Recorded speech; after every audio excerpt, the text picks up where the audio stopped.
Oh iya, Pak. Pernah kali di Jawa.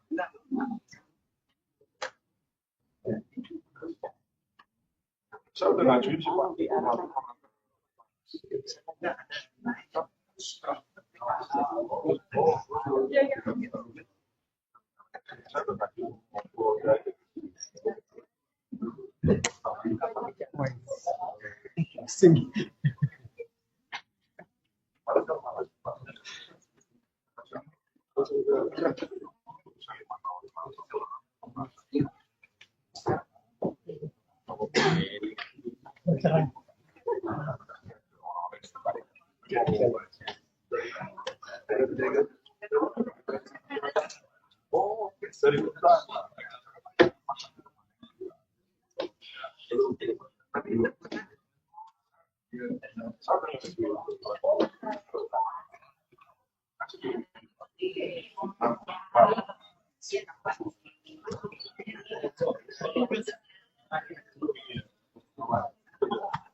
Boleh dikantongin aja nih. Soalnya ada takut pecah suaranya. Kantong masuk kantong Bapak. Ini nggak langsung online. Bapak, izin Pak untuk audio Pak di kantong itu. Ya, kasih Pak. Sudah Bapak. Udah. Terima kasih. Assalamualaikum warahmatullahi wabarakatuh. Pak Wamen, saya hormati para eselon 1, tenaga ahli staf khusus, para eselon 2, teman-teman media yang saya cintai, saya sayangi, saya banggakan. Hari ini, alhamdulillah ini sejarah baru, tapi kami akan tunjukkan nanti datanya, sejarah baru bagi pertanian Indonesia. Ada dua hal yang perlu kami sampaikan agar ini jelas di publik dan seterusnya. Yang pertama adalah serapan beras, ini harus penekanan, serapan beras Januari sampai Mei. Saya ulangi, serapan beras Januari sampai Mei. Ini tertinggi dalam sejarah. Itu 1,87 juta ton. Yang biasanya itu serapan beras itu 5 tahun terakhir itu hanya 1 juta sampai 1,2 juta ton per tahun. Tapi alhamdulillah sekarang serapan beras dalam negeri, bukan impor, tanpa impor, 1,8 juta, 87 juta ton, 1,8 juta ton, 1,87 juta ton. Ini datanya, bisa ditunjukkan data. Ini data mana? Nah, kemudian bisa ditunjukkan yang real time per jam ini. Ini datanya. 1,8 juta. Ini sudah 1,88 sekarang. Tadi pagi 1,87, ini 1,8. Ini angkanya sekarang. Sebelumnya ini baru selesai 4 bulan. Hari ini tanggal 5 ya. Ini 4 bulan 5 hari mencapai ini. Sebelumnya 1,21, bahkan ada di bawah 1 juta itu setahun. Oke, ini clear ya. Nih, oke, lihat yang real time. supaya kita mengacu datanya. Nah ini 8,1887.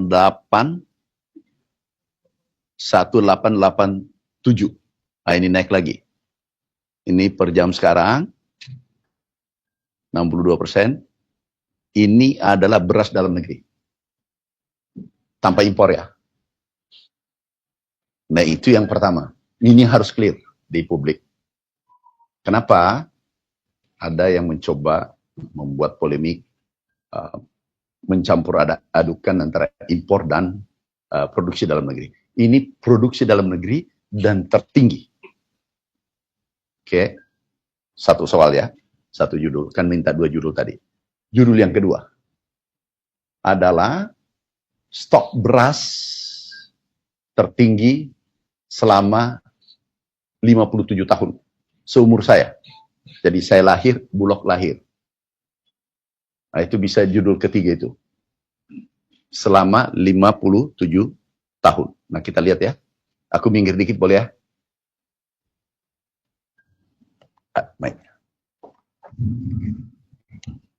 Ini kita bisa lihat angka. Berdiri Bulog 69. Menurut informasi saya terima, tapi yang terpenting datanya sejak 69 sampai hari ini 2025 itu tertinggi dalam sejarah 3,5 juta ton. Angka ini pernah kita temukan, ini berita kedua, sudah 3 berita, ini sudah lebih nggak apa-apa.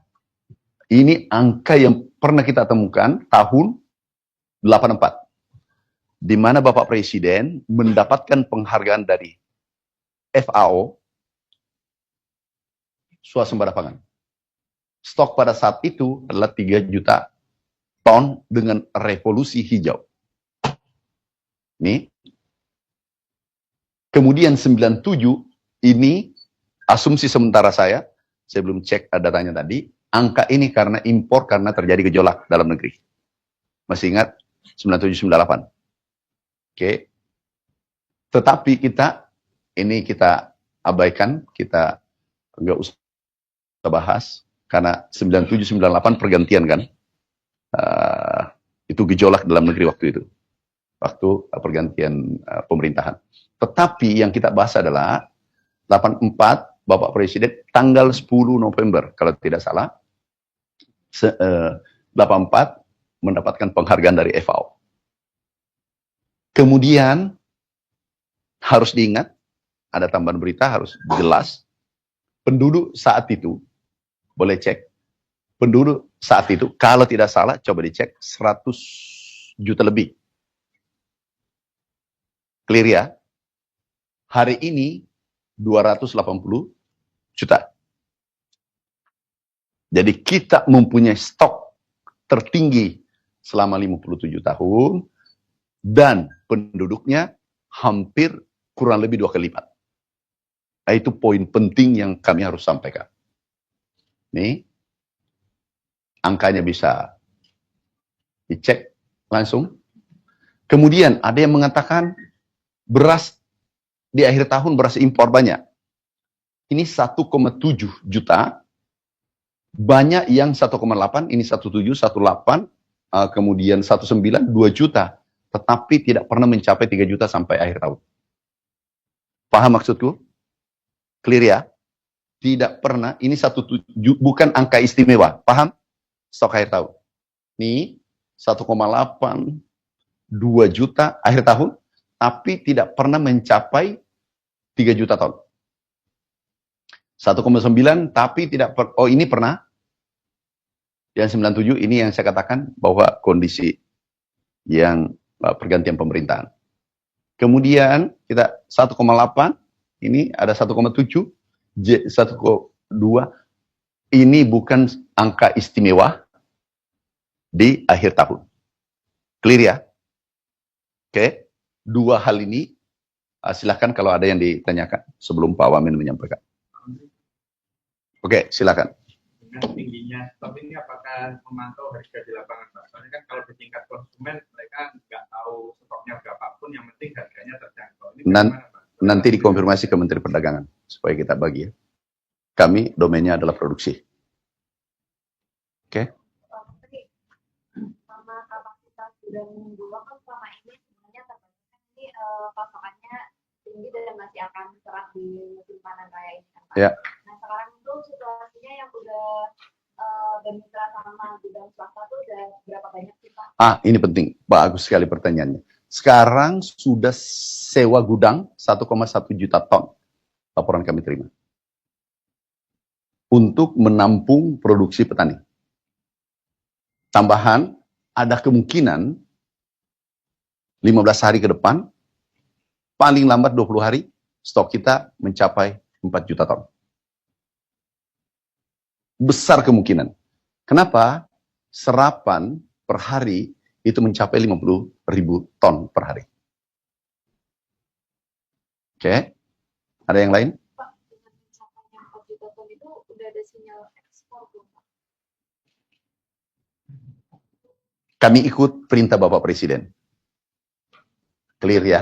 Nyambung pertanyaan soal gudang, kan kalau di Bulog itu maskap yang dianut dynamic sistem dinamis ya Pak, berarti kan harus ada barang keluar. Ini kalau 4 juta ton, kira-kira dengan mengingat bantuan pangan belum ada kabar diperpanjang, untuk posisi keluarnya gimana Pak? Selain ekspor, kalau tadi ekspor masih menunggu arah.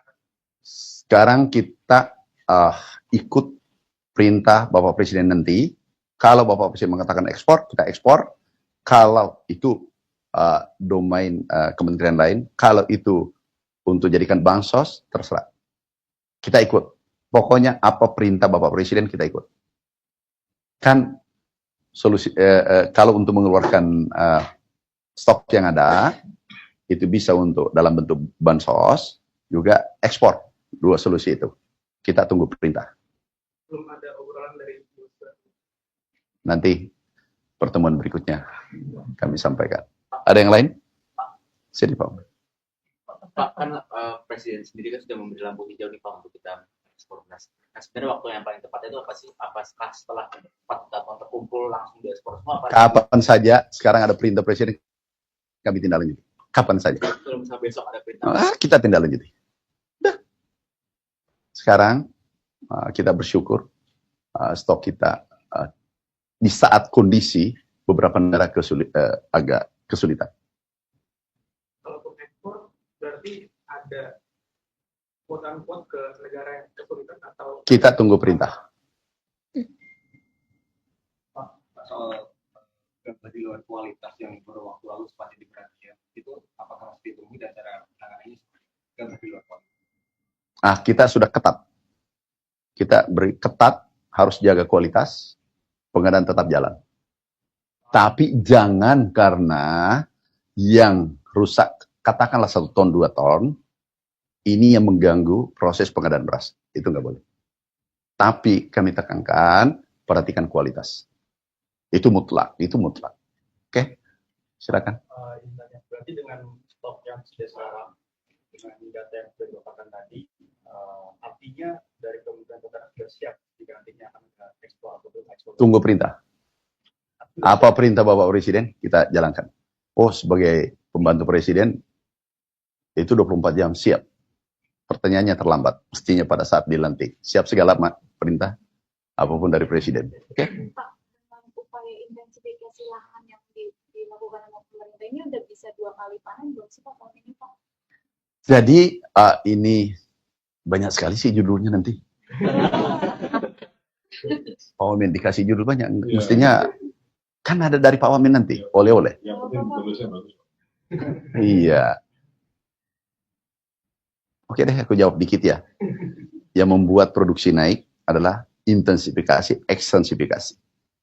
Intensifikasi adalah IP-nya 1 menjadi 2, IP 2 bisa jadi 3. Caranya adalah untuk Pulau Jawa pompanisasi, luar Jawa perbaikan irigasi, Jawa, luar Jawa, seluruh Indonesia, rehab irigasi. Itu yang kemudian berikutnya adalah pupuk, tepat waktu, tepat volume, tepat sasaran. Ini atas perintah Bapak Presiden. Beliau mengeluarkan impres 4, baru 100 hari lebih menjabat. Sudah 4 impres. Semua yang mempermudah rakyat, beliau keluarkan dengan cepat. Hasilnya yang kita nikmati sekarang. Oke? Berarti untuk tahun ini dengan intensifikasi itu udah bisa dipastikan yang satu panen jadi 2 panen, Pak? Sebagian, bukan seluruhnya, sebagian seperti di rawa, biasa tanam 1 kali jadi 2 kali. Sebagian. Nah, untuk rata-rata nasional pasti naik. BPS kan sudah membaca bahwa produksi naik, produktivitas naik. Itu dari perbaikan irigasi. Ada proyeksi buat Ya. Ya, kita lihat nanti, tapi yang jelas naik. Karena produksinya naik. tapi proyeksi yang di panen gadisnya udah ada belum sih Pak kalau dari Kementerian? Enggak, jangan dipancing saya. Enggak ada data dari pertanian. Ini semua data dari BPS. Tapi kalau Bapak melihatnya nih gitu untuk panen gadu ke depan, Ya, kita berdoa. 3,5 sampai 4 tahun. Kita berdoa terbaik.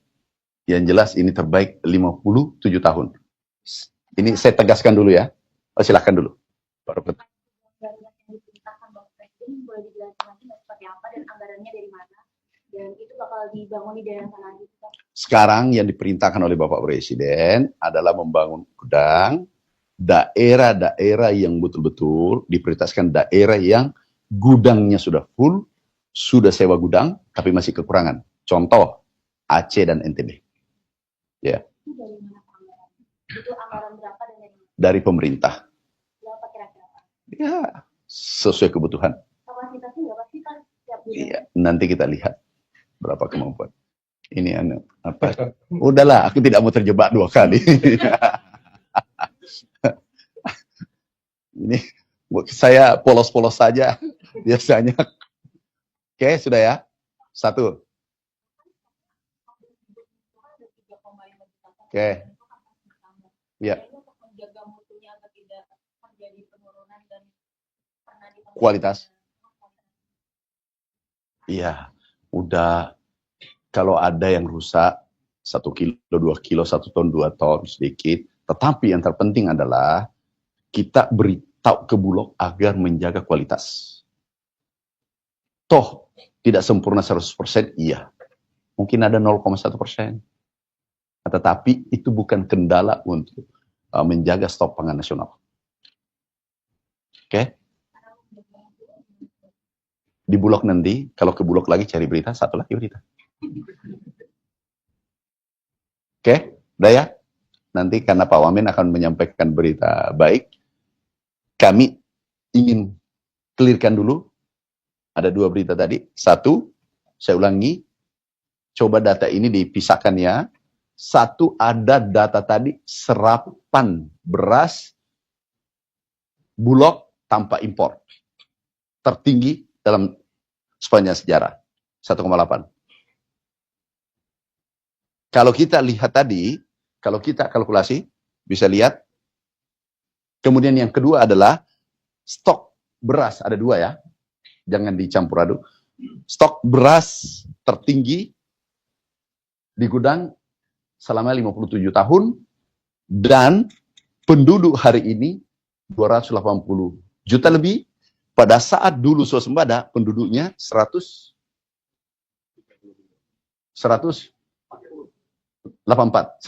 juta.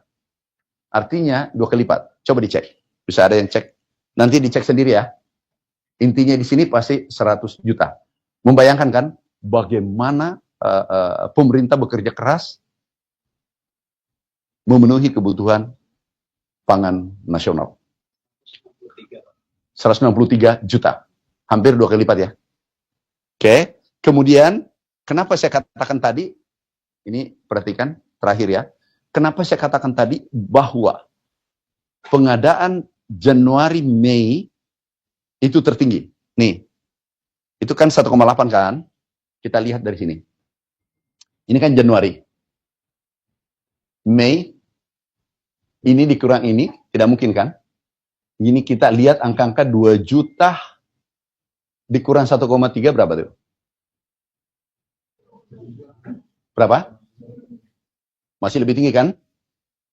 Nah, itu caranya kita mencari bahwa ini tertinggi. Jadi ada dua hal. Pengadaan beras tertinggi selama merdeka, karena dia yang pelintir tuh. Kemudian, stok beras tertinggi selama 57 tahun atau selama merdeka. Nah, ini kita lihat angka-angka. Mei.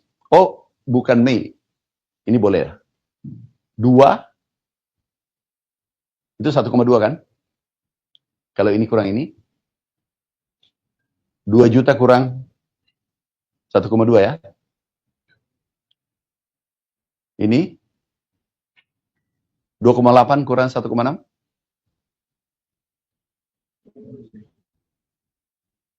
Ini 2. Oh, ini ada yang tertinggi. Hampir ya? Berapa? Oh, enggak. Ya kan. Enggak, 2,9. Pengadaannya maksud saya. Oh, pengadaannya. Ya, 2 berapa tadi? 2,9 kurang? 1,9. Jadi 1 juta. Oh, 1 juta. 1 juta. 2 juta kurang ini. Oh, ini tertinggi. 1, 1 juta juga.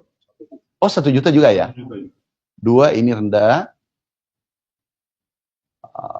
1 juta. Ada nggak? 2,6. Ini 2 juta. kurang 8. 200. Ini. Coba mana tahu ada terselip 1. Tetapi kalau 10 tahun, 20 tahun pasti. Ini 2 kurang ini. Ini 2 kurang. Silakan tulis deh. Yang jelas itu angkanya untuk melihat, mengecek bahwa posisi minimal pengadaan 1. Kalau ini sudah pasti tertinggi. Kalau ini sudah pasti tertinggi selama 57 tahun dan jamnya, mau tulis jamnya, mencapai 3 juta ini, 3.517.000, itu jam, karena kami ikuti per jam 13:16 menit. Itu terjadi. Nanti berikutnya kita tunggu lagi 4 juta. Ya. Itu yang terpenting. Ini angka ini kami lacak betul, cari angka ini kemarin. Tapi yang terpenting adalah stok ini tertinggi.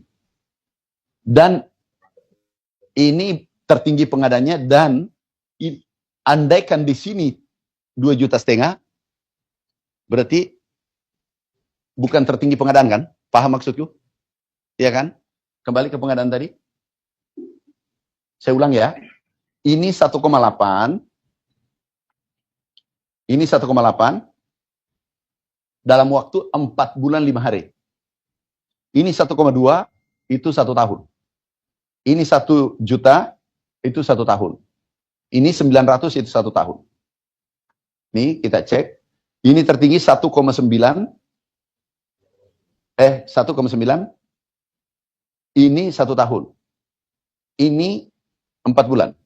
Artinya, ini nanti jauh lebih tinggi. Oke, clear ya? Clear membedakan itu. Karena ada yang mengatakan, tadi kembali ke impor, dianggapnya bahwa ini impor dan, nanti aku salah ucap lagi. Pokoknya banyak yang bertanya tentang ini. Akhirnya aku kirimi data ini. Ini Pak, bukan ini istimewa. Aku tunjuk ya. Ini 1, 2, 3, 4, 5, 6, 7, 8, 9, 10, 11. 11 tahun lebih tinggi daripada ini, tetapi tidak mencapai 3 juta. Paham maksudku? Sudah clear ya? Artinya bukan istimewa ini. Ada 11 tahun lebih tinggi daripada 2025 stok akhir tahun. Paham maksudku? Tetapi tidak mampu mencapai ini. Artinya apa? Pengadaan dalam negeri tanpa impor itu jauh lebih tinggi. Artinya apa? Produksi kita meningkat tajam. Dan itu terkonfirmasi oleh BPS. Nah, ini kemarin kan ada mencoba biasalah polemikkan. Nah, supaya beritanya teman-teman, sahabatku, para media clear, ini bisa dipertanggungjawabkan karena datanya kita ambil dari Bulog dan BPS. Oke, kasih ya. Yang sakit juga tuh akhir Mei ya? Doakan, bisa lebih cepat. Tapi jangan ditulis dah lebih cepat, nanti ditagih lagi. Oke ya, dah. Makasih, clear. Itu poin penting dua itu. Karena ada lagi yang ingin membelokkan bahwa itu karena impor. Oh, ada tambahan satu. 1,7 itu hanya dikonsumsi 2 minggu. Ngerti maksudnya? Apa pemahamannya? Kalau produksi dalam negeri tidak naik signifikan, ini habis. Paham maksudku? Kalau Januari kurang beras, ini habis. Bukan bertambah. Karena kita butuh 2,5 juta sampai 3 juta ton per bulan. Konsumsi kita. Ini hanya 2 minggu. Kalau produksi kita tidak bagus, ini cuma bertahan 2 minggu. Jadi, tidak istimewa yang dikatakan impor itu. Yang pertama tidak istimewa karena dia adalah ada 11 tahun sama di atasnya.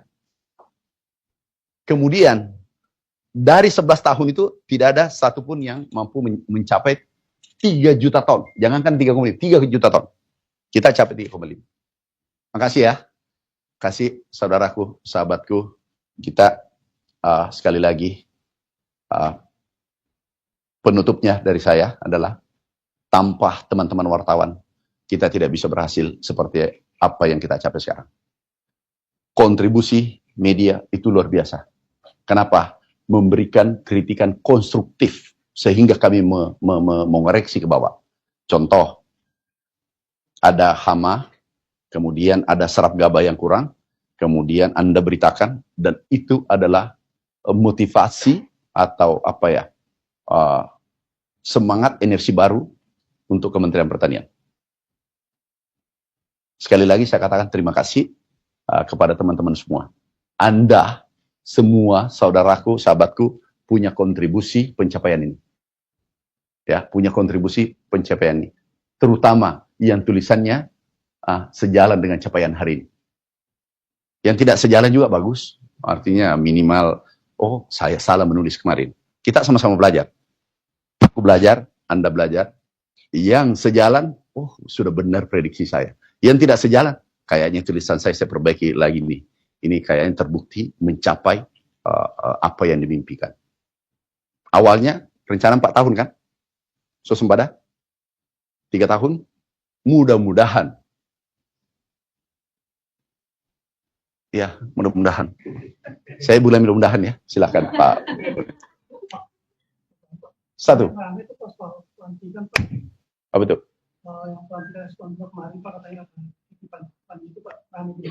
Oh bagus, itu sudah clear. Dari dulu kan? Anda tahu dari saya, dari bukan hari ini. Ada eselon 1 dulu. Aku mau lantik besoknya, tiba-tiba aku batalin karena ada pesan pada seseorang. Gak boleh. Kenapa? Nanti terjadi dualisme. Padahal kita menganut meritokrasi. Ada dualisme nantinya. Dia loyalnya pada orang yang menitip. Ya kacau lah pemerintahan kita. Saya berdua sepakat. Meritokrasi, kinerjanya bagus. Naik. Nggak boleh, bukan nggak ada. Nggak boleh kita penuhi apa yang dititipkan. Itu yang berita itu ikuti, benar itu. Benar itu. Malam kami dapat SMS, saya katakan ini batalkan. Itu tidak bagus, tidak sehat untuk manajemen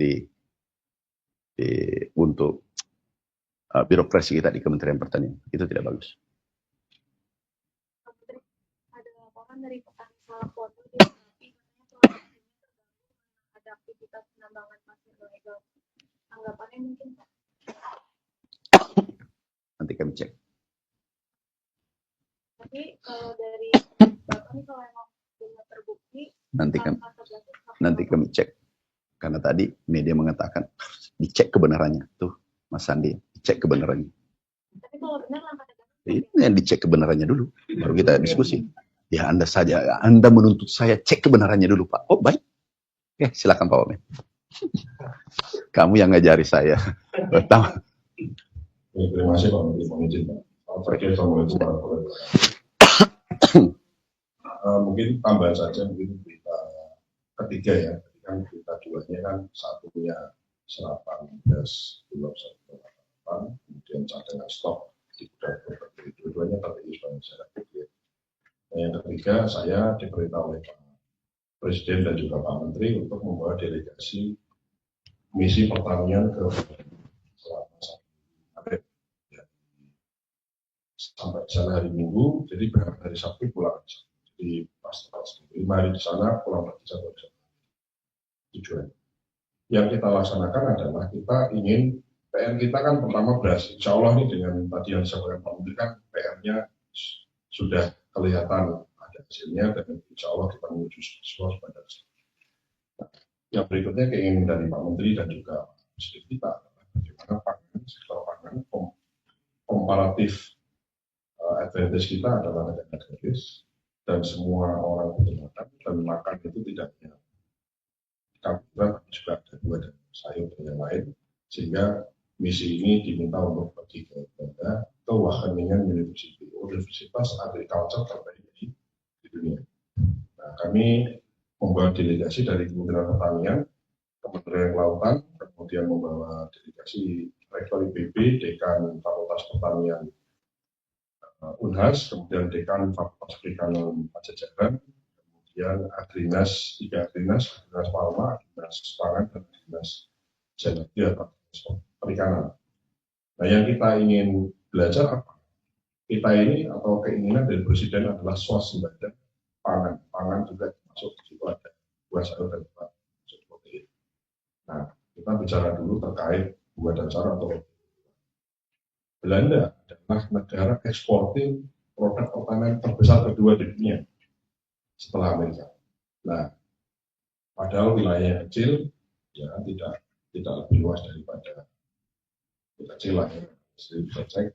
Tapi Belanda ekspor produk pertanian terbesar kedua, maka kita ingin belajar dari sini. Apa greenhouse, kemudian siapanya, kemudian juga bagaimana Belanda itu mengintegrasikan semua komponen data, BMKG, kontur tanah, kesuburan dan seterusnya dikumpulkan, dieekan sehingga rekomendasi-rekomendasi itu bisa langsung diterima oleh petani-petani mereka. Kapan harus tanam apa, kapan, di mana, nutrisinya seperti apa, dan seterusnya itu sudah bisa.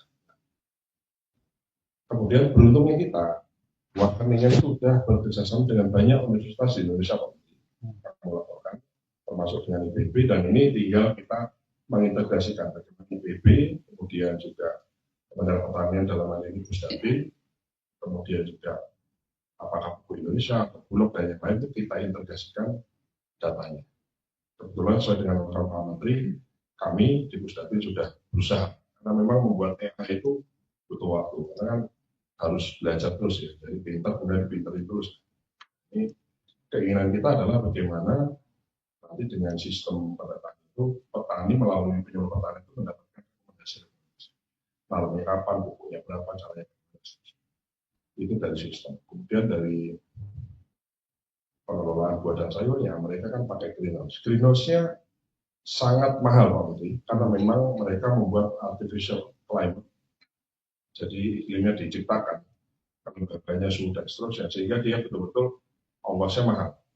Tentu saja kita tidak mungkin plek-plek kita di Indonesia, kita akan lebih sederhana, karena kita tidak perlu ada, kita kan tidak ada musim dingin yang di mana greenhouse-nya butuh pemanas, tidak butuh pendingin atau AC pada saat musim panas. Jadi kita kan relatif stabil sehingga lebih simpel.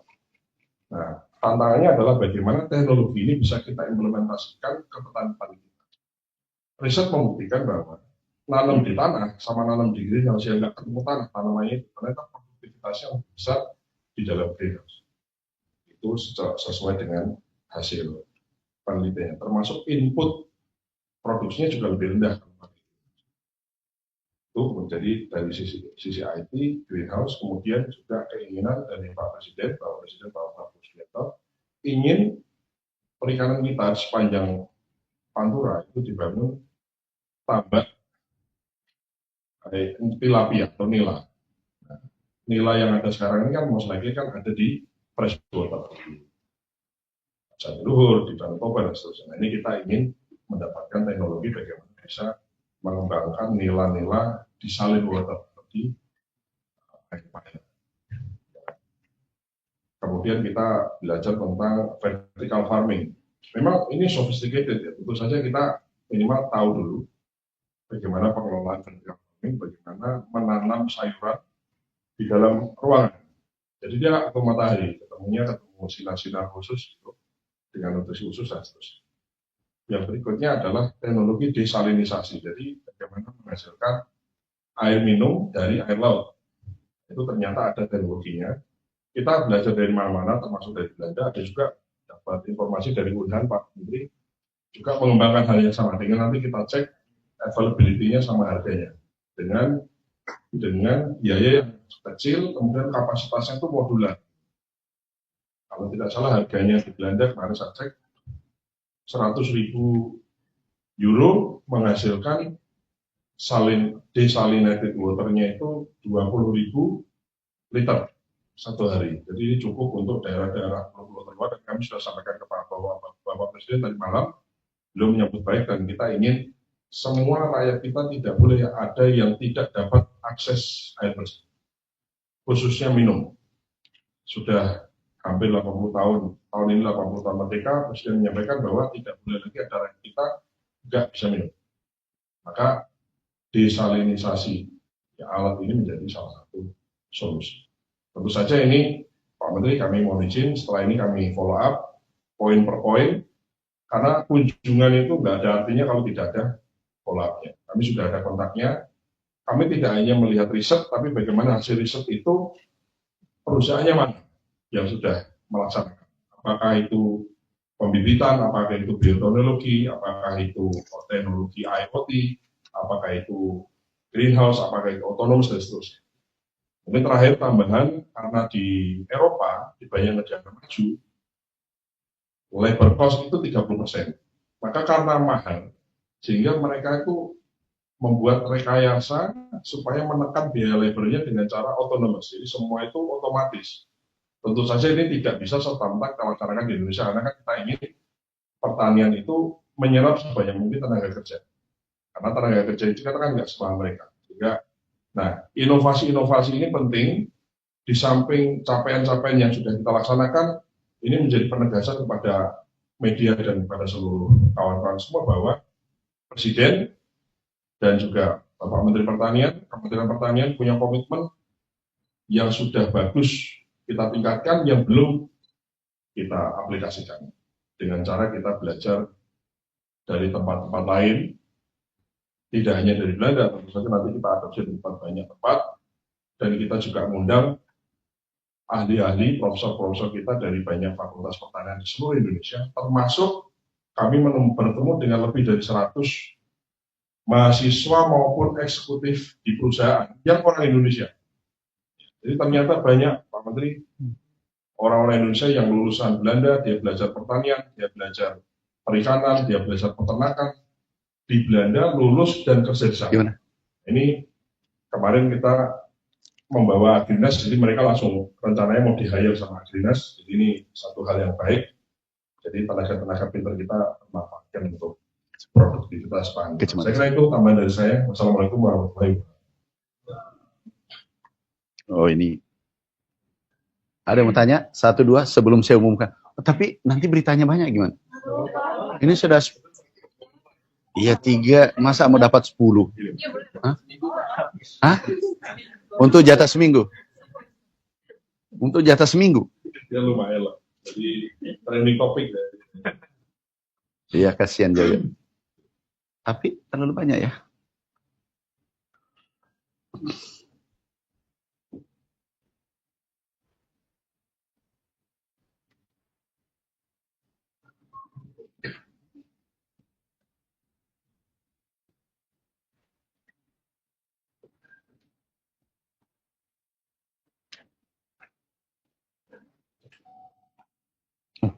Apa benar ini?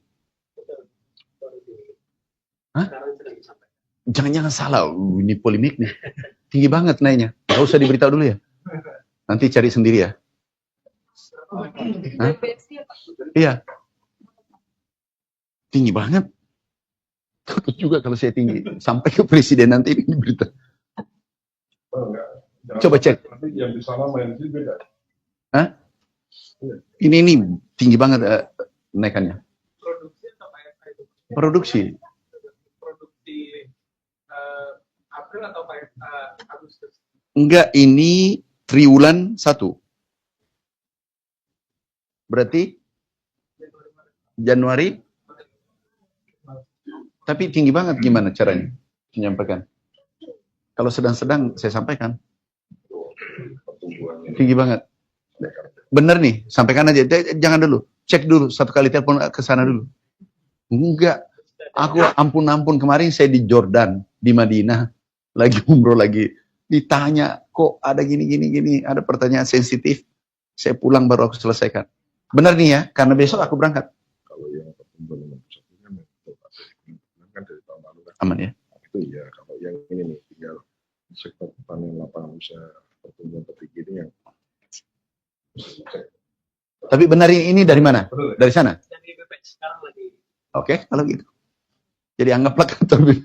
Gini, teman-teman, alhamdulillah baru kami terima dari pengumuman BPS.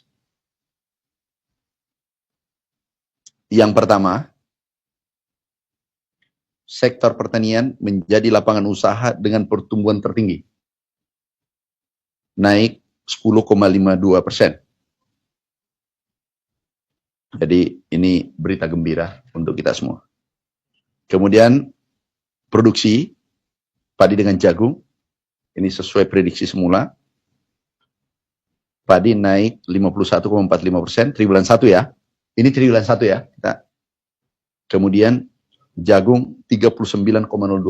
Ini sangat tinggi. Biasanya berkisar 5%. Ini sangat tinggi.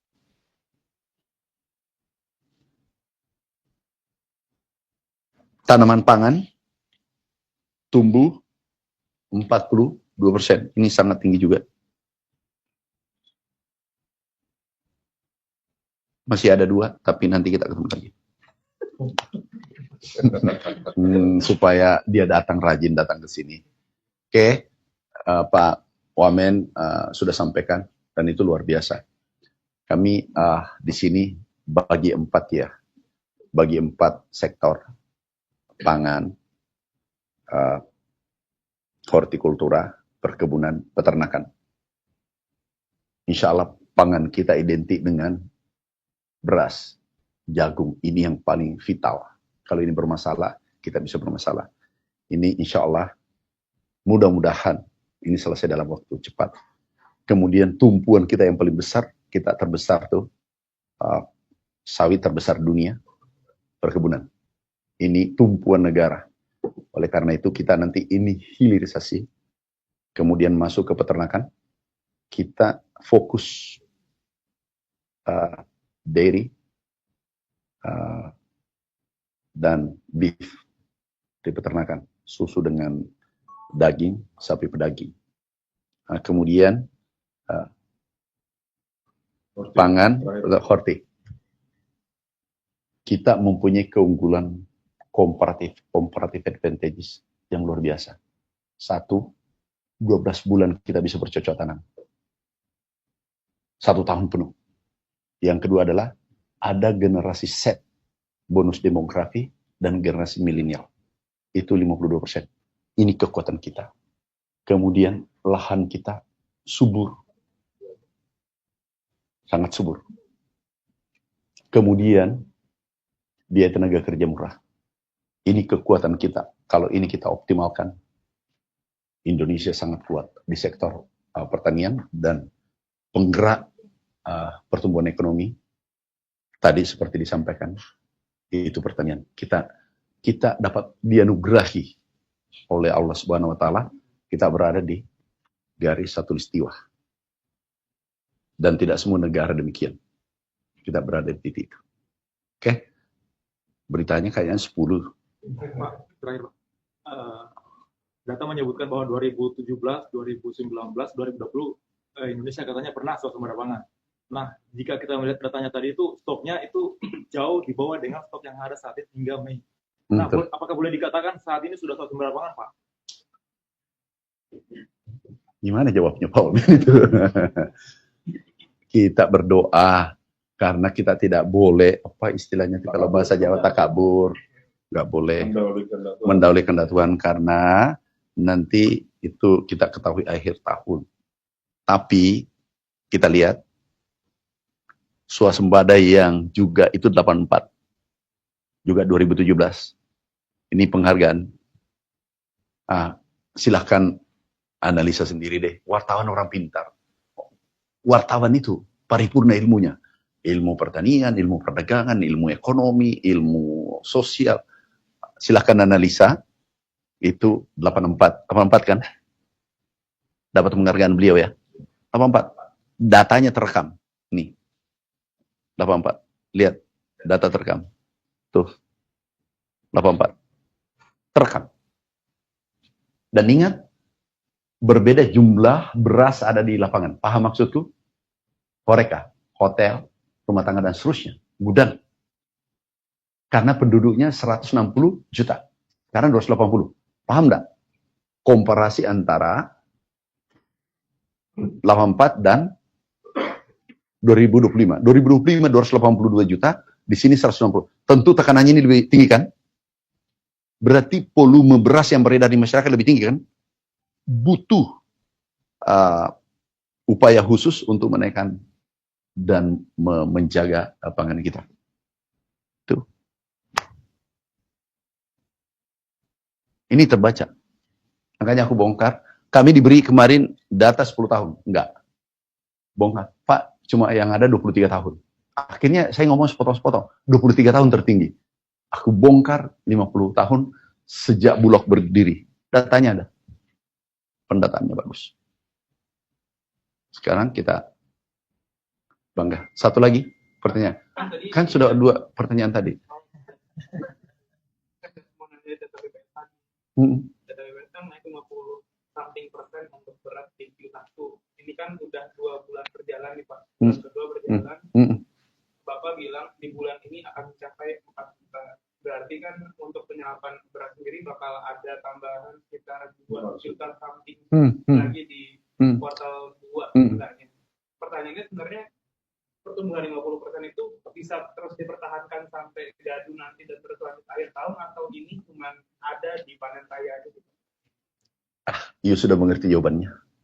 Udah kan sudah lama ini kecerdasannya lumayan, kecerdasannya Mas Andi. Sudah tulis yang you pikirkan. Aku sangat tulis yang you pikirkan, dan itu ya you pikirkan itu benar. Udah. Ya you jawaban yang you tahu kan melalui data ini nanti. Tapi trennya tetapi sudah pasti naik kan? Itu dulu sepakat. Naik kan? Dibanding tahun sebelumnya, saya kaget juga itu. Pertumbuhannya 10, tertinggi 10, berapa tadi? 10,4%. Tinggi banget. Turun tadi gitu ya Pak. Ini tahun lalu kita. Iya. Tapi ada pemikiranku ke depan. Itu tidak akan terjadi penurunan. Ke depan, mungkin 5 tahun, 10 tahun. Tahu kuncinya adalah bagaimana IP1, pertanyaan tadi mana? IP1 naik jadi 3. Kenapa? Negara kita subur. Ada air, ada kehidupan. Tambah banyak ya. Sebenarnya sudah 10 berita di situ. Fondasinya adalah benih, pupuk, lancar, benih, aman, alat mesin pertanian, irigasi. Jadi kita harus transformasi pertanian tradisional menjadi modern. Dan itu kemarin kami sempat diskusikan dengan kan dari Menteri Pertanian Jepang.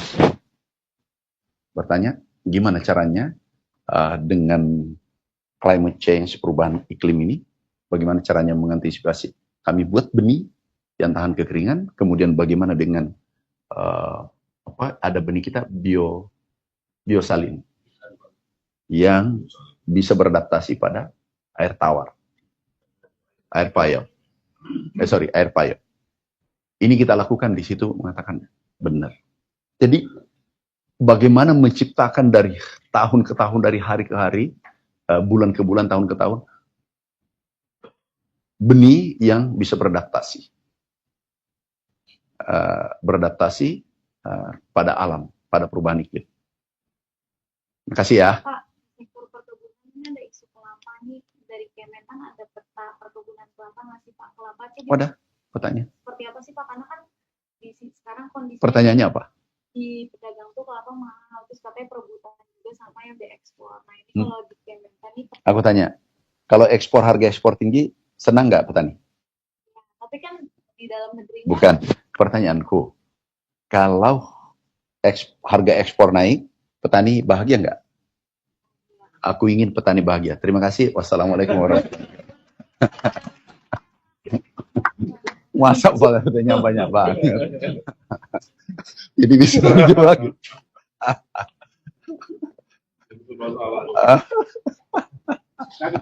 Oh iya, oke sini. Oh, men, sini Charlie.